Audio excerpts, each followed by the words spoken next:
নারীর স্বাস্থ্য শুধু শারীরিক সুস্থতার বিষয় নয়, এটি মানসিক, সামাজিক ও প্রজনন স্বাস্থ্যের সাথেও ঘনিষ্ঠভাবে সম্পর্কিত। সুস্থ নারী পরিবার ও সমাজের শক্তি হয়ে ওঠে। কিন্তু দারিদ্র্য, সচেতনতার অভাব, সামাজিক কুসংস্কার ও অপুষ্টি নারীর স্বাস্থ্যের বড় বাধা। নিয়মিত স্বাস্থ্য পরীক্ষা, সুষম খাদ্য, মানসিক স্বাস্থ্যের যত্ন এবং প্রজনন স্বাস্থ্য বিষয়ে সচেতনতা নারীর জীবনমান উন্নত করে। কিশোরী বয়স থেকে শুরু করে মাতৃত্ব ও বয়োবৃদ্ধ প্রতিটি ধাপে বিশেষ যত্নের প্রয়োজন। তাই নারীর স্বাস্থ্য রক্ষা ও উন্নয়ন ব্যক্তিগত নয়, বরং সামাজিক ও জাতীয় উন্নয়নের অন্যতম প্রধান শর্ত। স্বাগত নভিলন লাইট 28 প্রেজেন্স নারী স্বাস্থ্য রিনেটার অনুষ্ঠানে। আপনাদের সাথে আছি আমি ডাক্তার ফারজানা আলী। আজ আমাদের আলোচনার বিষয় আইভিএফ অতীত, বর্তমান এবং ভবিষ্যৎ প্রেক্ষাপট। আলোচনা করতে আমাদের সাথে আছেন স্ত্রী প্রসূতি ও ইনফার্টিলিটি বিশেষজ্ঞ, মেজর জেনারেল অবসরপ্রাপ্ত অধ্যাপক ডাক্তার লিজা চৌধুরী। ম্যাডাম অধ্যাপক, বিভাগীয় প্রধান এবং ফাউন্ডার অফ ইনফার্টিলিটি ডিপার্টমেন্ট হিসেবে কর্মরত ছিলেন আর্ম ফোর্স মেডিকেল কলেজ ও সিএমএইচ ঢাকা, এবং চেয়ারম্যান ও চিফ কনসালটেন্ট হিসেবে এখন কর্মরত আছেন উত্তরা ফার্টিলিটি সেন্টারে। ম্যাডাম, আমন্ত্রণ জানাচ্ছি আমাদের আজকের পর্বে। কেমন আছেন? ধন্যবাদ, ভালো আছি। দর্শক, আপনাদের উদ্দেশ্যে আবারও জানিয়ে দিচ্ছি আমাদের আজকের বিষয় আইভিএফ অতীত, বর্তমান এবং ভবিষ্যৎ প্রেক্ষাপট নিয়ে। এই বিষয়ে কোনো আলোচনা থাকলে আপনারা আমাদের স্ক্রিনে দেখানো নাম্বারে ফোন করে প্রশ্ন করতে পারেন, এবং প্রশ্ন করার সময় অবশ্যই টেলিভিশনের ভলিউমটি কমিয়ে নেবেন। চলে যাচ্ছি আলোচনায়। ম্যাডাম, আমরা তো জানি যে প্রত্যেকটা পরিবারে সন্তান আসলে অত্যন্ত আশীর্বাদের মতো, কিন্তু পুরো বিশ্বে দেখা গেছে অনেক দম্পতি নানা কারণে বন্ধ্যাত্বের সমস্যায় ভুগছেন। চিকিৎসা বিজ্ঞানের এখন উন্নত হয়েছে এবং তার মধ্যে অন্ধকারে আসার আলো হচ্ছে আইভিএফ। শুরুতে একটু জানতে চাই দর্শকদের জন্য আইভিএফ বিষয়টি কি? ধন্যবাদ ফারজানা। আইভিএফ যে ইনফার্টিলিটি চিকিৎসার যে technologically and advanced tertiary care for the infertile couple. তো আইভিএফ হচ্ছে ইন ভিট্রো ফার্টিলাইজেশন, মানে আমরা যে ভ্রূণটা সেটা হচ্ছে শরীরের বাইরে তৈরি করে থাকি, যেটা ন্যাচারালি গড গিফটেড হচ্ছে। সেই ভ্রূণটা তৈরি হয় ফ্যালোপিয়ান টিউবে, যে টিউব আছে সেখানে তৈরি হয়। আমরা এই কাজটা আমরা যেহেতু বন্ধ্যাত্বের নানান ধরনের কারণের জন্য আমরা এটাকে বাইরে তৈরি করি, এবং এটা যখন একটা স্টেজে চলে আসে তখন সেটাকে আমরা সেই ভ্রূণটাকে প্রতিস্থাপন করি মায়ের গর্ভে। পুরোটা হচ্ছে in vitro fertilisation and embryo transfer. ভ্রূণ যেটা প্রতিস্থাপন করা হয়, পুরো প্রক্রিয়াটাই এটা, এবং এটা একটা ভেরি অ্যাডভান্স টেকনোলজি। একটু ইতিহাস সম্পর্কে শুরুর দিকেটা জানতে চাই, যে আইভিএফটার ইতিহাসটা কিভাবে শুরু হয়েছে? আইভিএফ এর ইতিহাস বেশ পুরনো। তো একেবারেই প্রথম স্টেপটো অ্যান্ড এডওয়ার্ড ফ্রম ইউকে, যুক্তরাষ্ট্রে ওনারা হর্ন হসপিটাল, এখানে ওনারা প্রথম এই প্রযুক্তির মাধ্যমে যে সন্তান হয় তার নাম লুইস ব্রাউন। পুরো ওয়ার্ল্ডেই সবাই জানেন, এবং এই প্রাপ্তির জন্য ওনারা এই সম্মানের জন্য নোবেল পুরস্কার পেয়েছিলেন এই দুইজন। এটা হয়েছিল জুলাই মাসে 1978 সালে। এরপর ঠিক তার 3 মাস পরে আমাদেরই এই সাবকন্টিনেন্টে এবং আমাদের বাংলাদেশ থেকে একজন ছিলেন প্রফেসর বিএন চক্রবর্তী, এবং এই প্রযুক্তি দিয়েই উনি তৈরি করেছিলেন ডক্টর সুভাষ মুখোপাধ্যায়। এই 78 সালে অক্টোবর মাসে একটি মেয়ে শিশু হয়েছিল, দুর্গা নাম রেখেছিল তার, এবং ভালো নাম ছিল কানুপ্রিয়া আগরওয়ালা।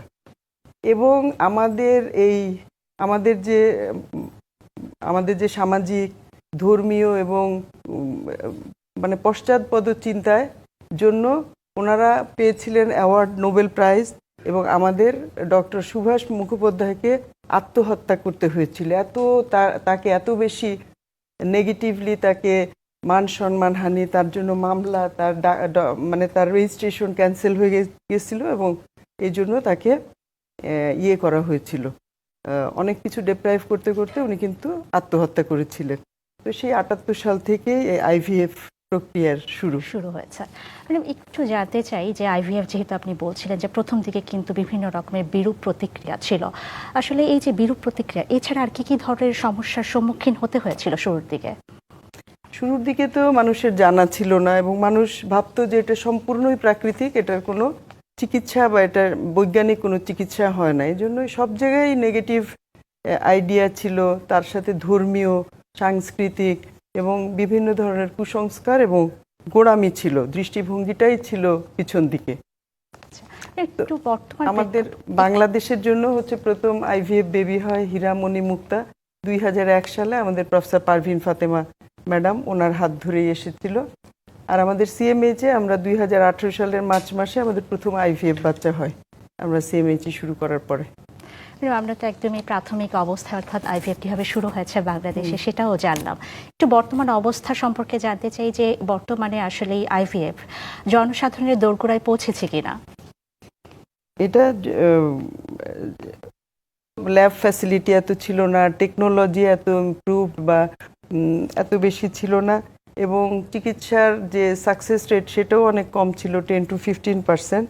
তো আজকাল মানুষের যে ভয়, ধর্মীয় বিশ্বাস, কুসংস্কার, দ্বিধা, এগুলো কিন্তু অনেকটাই কেটে গেছে, কিন্তু আমাদের দেশে এখনও এগুলো আছে।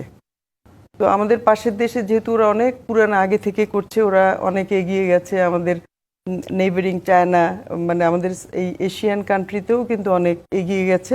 তো আমাদের দেশে এখন পর্যন্ত আমরা পিছিয়ে আছি, কিন্তু এখন শুরু হওয়ার পর থেকে অনেকগুলো আইভিএফ সেন্টার হয়েছে এবং মানুষ জানে এবং চিকিৎসা নিচ্ছে। একটু সাফল্যের হার সম্পর্কে জানতে চাই যে এখন সাফল্যটা কেমন আসছে।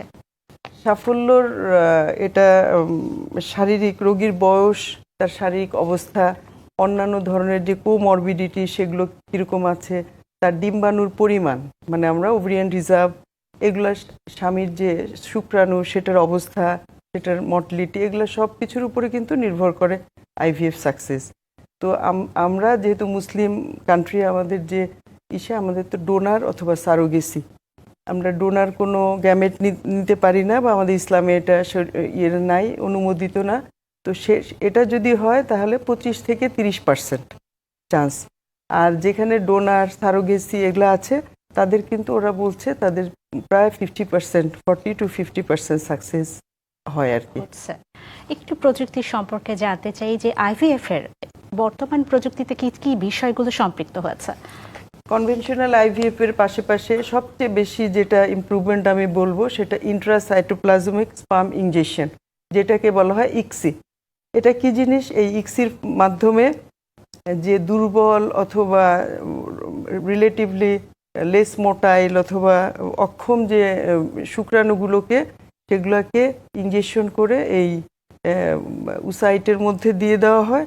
এটার পরে কিন্তু মেল ইনফার্টিলিটির, মানে অনেক বেশি ফিমেল ইনফার্টিলিটির চিকিৎসা নানান ধরনের ছিল, টিউবাল ফ্যাক্টর, ওভুলেশন ইন্ডাকশন এবং অন্যান্য কিছু, কিন্তু ইক্সি হওয়ার আগে যে মেল ইনফার্টিলিটির তেমন কোনো মানে অ্যাডভান্সমেন্ট ছিল না। এই ইক্সি আসার পরে আমাদের সিএমএইচের একটা ঘটনাই বলি। আমাদের এক পেশেন্টের হাজব্যান্ডের আমরা থেকে অন্ডকোষ থেকে মাত্র 5টি শুক্রাণু পেয়েছিলাম। তো তার ওয়াইফের ছিল পিসিও, অনেক উসাইট আমরা পেলাম।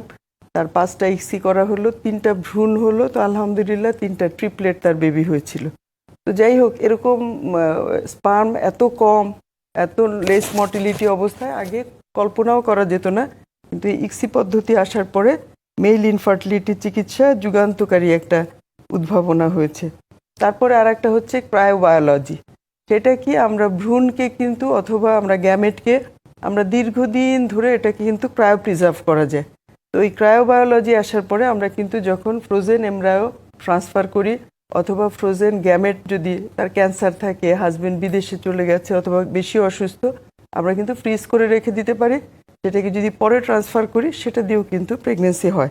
তাহলে এইটা কিন্তু একটা বড় মানে দিক, হ্যাঁ পরিবর্তন। আর একটা হচ্ছে আমরা কালচার করে এখন কিন্তু ব্লাস্টোসিস্ট স্টেজে নিয়ে যাই, যেটা ডে 5 পর্যন্ত, আগে যেগুলা 4-8 সেল স্টেজে আমরা ট্রান্সফার করে ফেলতাম, এখন এটাকে আমরা যখন ব্লাস্টোসিস্ট হয় এবং ভালো কোয়ালিটির ব্লাস্টোসিস্ট আমরা যদি ট্রান্সফার করি তাহলে প্রেগনেন্সি রেট অনেক ভালো হয়।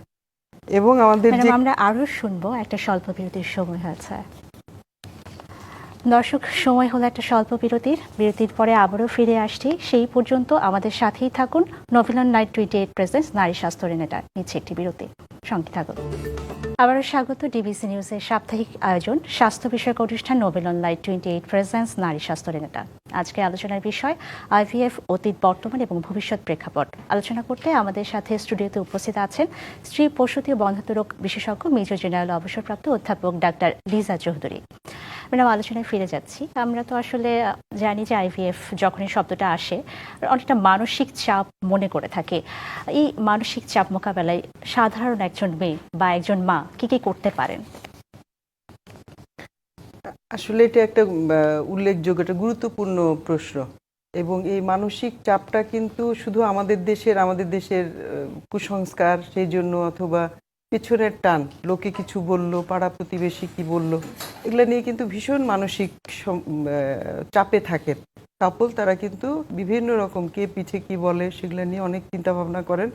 তো যেটা প্রপার কাউন্সেলিং, এটা একটা বৈজ্ঞানিক পদ্ধতি, এটার সাকসেস ভালো, এবং এটা করলে আমাদের একটা বাচ্চা হবে। এবং অনেক ধরনের মানসিক চাপ থাকে যে এখানে কিন্তু মানে গ্যামেট চেঞ্জ হয় কিনা, অথবা ডোনারিজম আছে কিনা, এটা নিয়ে অনেকের ধর্মীয় এবং বিভিন্ন রকম চাপ থাকে। এবং আমাদের দেশে বিশেষ করে সামাজিক চাপটা অনেক বেশি। পাড়া প্রতিবেশী, শ্বশুরবাড়ির লোকজন, সবার কিন্তু অনেক চিন্তা, কেন হচ্ছে না, কিভাবে হলো, এটা নিয়ে কি হবে। এটা হচ্ছে অ্যাওয়ারনেস এবং যেটা কাউন্সেলিং, দুটার কিন্তু আমাদের সামাজিকভাবে অনেক প্রয়োজন। এটা করলে কিন্তু মানসিক চাপ থেকে দূরে থাকা যাবে। ম্যাডাম, আরেকটি বিষয় একটু জানতে চাই। আপনি তো উত্তরা ফার্টিলিটি সেন্টারের চেয়ারম্যান এবং চিফ কনসালট্যান্ট।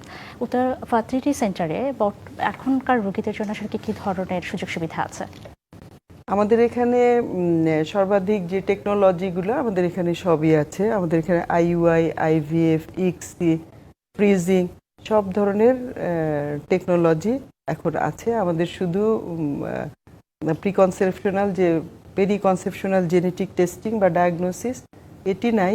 এটি বাদে আমাদের মোটামুটি সব ধরনের আইভিএফ এর হায়ার অ্যাড টেকনোলজি যেগুলো, সেগুলো আমাদের আছে এবং আমরা করছি।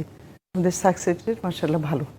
একটু ভবিষ্যৎ সম্পর্কে জানতে চাই যে প্রযুক্তিগত দিক থেকে এখন উন্নত হচ্ছে, ভবিষ্যতে এই আইভিএফ এর প্রযুক্তি থেকে কি পরিবর্তন আসতে পারে? ভবিষ্যতে যে আইভিএফ এর চেঞ্জটা যেটা আসবে, সেটা কিন্তু অলরেডি সব জায়গায় চলে আসছে। যেমন এআই দিয়ে কিন্তু কে কি মানে অনেক কিছু করা যাচ্ছে। তো আমাদের সবচেয়ে বেশি উন্নত হবে যেটা, সবচেয়ে স্বাস্থ্যকর ভ্রূণ আমরা কম খরচে এবং আমরা এটা করতে পারবো, আইডেন্টিফাই করতে পারবো। এটা একটা এআই দিয়ে এটা করা যাবে। আর একটা হচ্ছে স্টেম সেল থেরাপি। আমাদের এখানে ওভারিয়ান রিজার্ভ অনেক কমে যাচ্ছে, টেস্টিকুলার ফেলিওর বেশি। আমরা যদি স্টেম সেল থেরাপি দিতে পারি তাহলে এটা রিজুভিনেশন হবে এবং আবার ওভুলেশন এবং স্পারমাটোজেনেসিস হতে পারে। এটা একটা প্রক্রিয়া। এবং দেখা যাচ্ছে স্টেম সেল থেকে কিন্তু এই উসাইট এবং স্পাম তৈরি করাও হয়তো একসময় সম্ভব হবে। আর একটা যেটা আমরা করতে পারি বিভিন্ন দেশে হচ্ছে অল্প মাত্রায় ইউটেরাইন ট্রান্সপ্ল্যান্টেশন, যার কিছু কিছু আছে যেখানে ইউটেরাসের প্রতিস্থাপন করলে, ইউটেরাস ট্রান্সপ্লান্ট করলে কিন্তু মা হতে পারে। এটা একটা হতে পারে। আর একটা যেটা জিন এডিটিং করে কিন্তু যে জেনেটিক রোগ আছে সেগুলা কিন্তু বাদ দেওয়া যেতে পারে। এগুলো হতে পারে আধুনিক বা সম্ভাব্য ভবিষ্যতে এসব আসবে এবং অনেক গবেষণা চলছে ওয়ার্ল্ড ওয়াইড। হয়তোবা আমরা দেখতে পাবো বা পেয়ে যাব। একটু সাফল্যের হার সম্পর্কে একটু জানতে চাই। যেহেতু প্রযুক্তির পরিবর্তন আসবে, ভবিষ্যতে আসলে সাফল্যের হারে কতটা পরিবর্তন আসতে পারে? সাফল্যের হার আমাদের বৈজ্ঞানিকরা মনে করছেন এটা 70 থেকে 80%। এটা এমন একটা নিরাপদ এবং একটা পদ্ধতি হবে, যেমন যেসব দম্পতিরা সাধারণ যেমন চিকিৎসা করে সেভাবেই হয়তো হাতের কাছে সব ধরনের টেকনোলজি পেয়ে যাবে। এবং যে মানসিক চাপ, যে হতাশা, যে ভ্রান্ত ধারণা, এগুলো আর হয়তো থাকবে না। একটু আরেকটু সামাজিক প্রেক্ষাপট সম্পর্কে জানতে চাই, যে সামাজিক এবং নৈতিকতার দিক থেকে আসলে আইভিএফ নিয়ে এখনো পর্যন্ত অনেকের মধ্যে কুসংস্কার রয়েছে। অদূর ভবিষ্যতে এই ধরনের সমস্যাগুলো পরিত্রাণের জন্য আসলে কি ধরনের পদক্ষেপ গ্রহণ করা যেতে পারে বলে আপনি মনে করছেন? সবচেয়ে বেশি যেটা নৈতিকতার দিক, যেটা হচ্ছে মানে ডোনারিজম, অথবা যেটা আমাদের দেশের মানুষের ভুল ধারণা যে তার হাজব্যান্ডের স্পাম এবং তার ওয়াইফের উসাইট এটা দিয়েই করা হবে কিনা। আমাদের ইসলাম কিন্তু সবচেয়ে আধুনিক ধর্ম, সবচেয়ে আধুনিক ধর্ম আমাদের ধর্মে শুধু ম্যারিড একটা কাপলের তাদের গ্যামেটস নিয়ে, তাদের উসাইট এবং এমব্রায়ো নিয়ে আমরা যে কোনো প্রক্রিয়ায় যদি এই টেস্ট টিউব বেবি অথবা আইভিএফ করি, এটা কিন্তু আমাদের ধর্মে অনুমতি দিয়েছে। কিন্তু আমাদের এটা প্রচার নাই। আর আমরা যারা মানে মুসলিম বা আমাদের মুসলিম লয়ে আছে, we can mix the donor's oocyte or donor's sperm. এভাবে যদি করা যায় তাহলে এটার মধ্যে কিন্তু আর উই ক্যান ডু ট্রান্সপারেন্ট। আমরা যদি এটা ট্রান্সপারেন্সি সব জায়গায় যদি ব্যবহার করি এবং এটার যে প্রযুক্তিগত দিক সেটা যদি আমরা ব্যবহার করি, তাহলে এটা ভুল হওয়ার অথবা এটা ট্রান্সমিশন হওয়ার কোনো রকম ইয়ে নাই, সুবিধা নাই। তো আমাদের এই টেকনোলজিগুলো আমাদের দেশেই আছে। আমরা যদি প্রত্যেকটা স্টেপে যদি আমরা চেক ব্যাক করে যাই, তাহলে এটা অনৈতিক কিছু হওয়ার কোনো রকম সম্ভাবনাই নেই। ম্যাডাম, আইভিএফ যখন চিকিৎসা দেওয়া হচ্ছে, আমরা জানি যে একটু সতর্কতা অবলম্বন করতে হয়। সতর্কতার ক্ষেত্রে আসলে কি ধরনের পদক্ষেপ গ্রহণ করতে হয়? তো সতর্কতা এটা একটা ব্যয়বহুল আমাদের দেশের মানুষের জন্য কষ্ট হয়ে যায়। কিন্তু প্রত্যেকটা মিডিয়া, প্রত্যেকটা ডিসপোজেবল, প্রত্যেকটা ইনজেকশন যেটা দিয়ে আমরা ওভুলেশন করাই, এটা কিন্তু কস্টলি এবং দামি। তো আমাদের দেশের জন্য, মানুষের জন্য সুখবর, আমাদের বিভিন্ন ফার্মাসিউটিক্যালস কোম্পানি যেমন রেনেটা, ইনসেপ্ট, এরা সবাই কিন্তু এই হরমোন ড্রাগস নিয়ে আসছে এবং আমরা বেশ কম মূল্যে পাচ্ছি এবং ভালো রেজাল্ট পাচ্ছি। আমরা কিন্তু আমাদের দেশীয় প্রোডাক্ট যদি আমরা ব্যবহার করি এবং আমরা যদি আমরা যে মিডিয়া কিনে নিয়ে আসি, মিডিয়াগুলো কিন্তু একটু দামি এবং খুব সেনসিটিভ। তো আমি আমাদের ফার্মাসিউটিক্যালস কোম্পানিদের বলবো, ওনারা যদি আমাদের মিডিয়া তৈরি করে দেন, তাহলে কিন্তু আমরা আরও সাশ্রয়ী দামে আমরা আইভিএফ করতে পারবো এবং আমাদের ওই আসলো কিনা, মিডিয়া পেলাম কিনা, এটা নিয়ে আমাদের টেনশনে থাকতে হবে না। যেহেতু ওনারা মেডিসিন তৈরি করছেন, ওনারা যদি পাশাপাশি মিডিয়া তৈরি করেন, তাহলে আমরা যারা আইভিএফ স্পেশালিস্ট, আমাদের জন্য খুবই সুবিধা হবে, আমাদের জনগণ অনেক উপকৃত হবে। ম্যাডাম, আইভিএফ এর বিষয়টা যখন আসে, আপনি তো বলছিলেন যে জনসাধারণ এখন উপকৃত হচ্ছেন, কিন্তু তারপরে কিন্তু মায়েদের মধ্যে একটা ভয় কাজ করে। অনেকেই বলেন যে আসলে অন্য ভ্রূণ এনে তার মধ্যে প্রতিস্থাপন করছে। বিভিন্ন রকমের আসলে কুসংস্কার এখনো আছে বিদ্যমান। এই কুসংস্কারগুলো মোকাবেলায় আসলে কি ধরনের পদক্ষেপ আপনারা গ্রহণ করছেন বর্তমান চিকিৎসা ব্যবস্থায়? আমরা যেটা করছি, আমরা যখন ওভাম পিক আপ করছি, তখন প্রত্যেকটা যার ভ্রূণ তার আইসোলেটেড এবং আলাদা করে রাখছি। আমরা যে একজনেরটা আরেকজনের না চলে যায়, এই জন্য আমাদের যে সিরিজ অফ প্রোটেক্টিভ মেকানিজম আমরা সবগুলোই নিচ্ছি। আমাদের বাংলাদেশে যেগুলো আইভিএফ সেন্টার আছে সবাই নিচ্ছে।